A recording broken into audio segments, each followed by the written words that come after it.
வணக்கம் மக்களே. அடித்த புயல், காற்று, மழையில் இதிலெல்லாம் தப்பிச்சு வந்த செடி இந்த மிளகா செடி. ஒரே ஒரு செடி தான் பாருங்கள். அந்த ஒரு ஃப்ரிட்ஜ் பாக்ஸில் வச்சுருக்கேன்.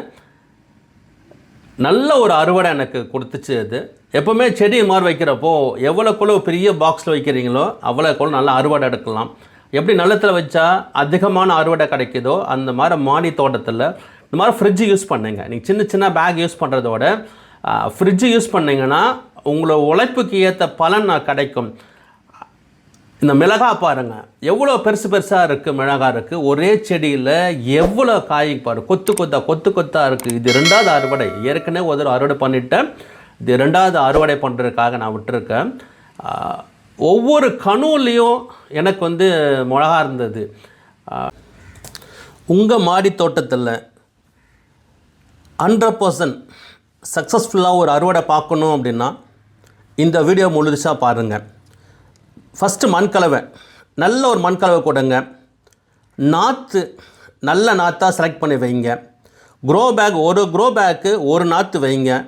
ஃப்ரிட்ஜ் பாக்ஸாக இருந்தால் ஒரு 4 வைங்க, இல்லைன்னா ஒன்று ஒரு கார்னரில் வைங்க. நல்ல ஒரு அறுவடை பார்க்கலாம்.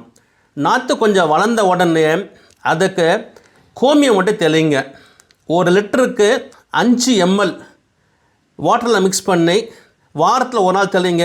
எந்த பூச்சியும் வராது, இலை சுருட்டல் வராது. பூ விட்ட உடனே அதுக்கு மீன் அமிலம் அதே மாதிரி 1 லிட்டருக்கு 5 ml போதும். 5 ml தெளிங்க. இதுவும் ஒரு 3 நாளைக்கு ஒரு தடவை அந்த பூ விட்டனா நீங்கள் தெளிச்சிங்கன்னா எல்லா பூவுமே உதிராமல் நல்ல ஒரு காய் கிடைக்கும். அந்த காய் நல்ல ஒரு செழுமையான ஒரு காயாக இருக்கும். மக்கி போன மாட்டு சாணம் கொடுங்க. நான் மண்புழு கொடுக்கல, நான் மாட்டு சாணம் தான் கொடுத்தேன். நான் அதுவும் ஒரு 10 நாளைக்கு ஒரு தடவை ஒரு கைப்பிடி நான் கொடுத்தேன். நான் எவ்வளோ நல்ல ஒரு அறுவடை பாருங்கள். இந்த மாதிரி அறுவடை நீங்கள் எடுக்க உங்களுக்கு வாழ்த்துக்கள். உங்களுக்கு இலவசமாக விதை வேணும் அப்படின்னா என்னுடைய வாட்ஸ்அப் நம்பருக்கு ஃபோன் பண்ணுங்கள், நான் உங்களுக்கு விதை அனுப்புகிறேன். தேங்க்யூ மக்களே. உங்களுக்கு இந்த வீடியோ பிடிச்சிருந்தா சப்ஸ்கிரைப் பண்ணுங்கள், உங்கள் ஃப்ரெண்டுக்கு ஷேர் பண்ணுங்கள். மீண்டும் ஒரு வீடியோவில் நம்ம சந்திப்போம். Happy gardening. தேங்க்யூ ஃபார் வாட்சிங்.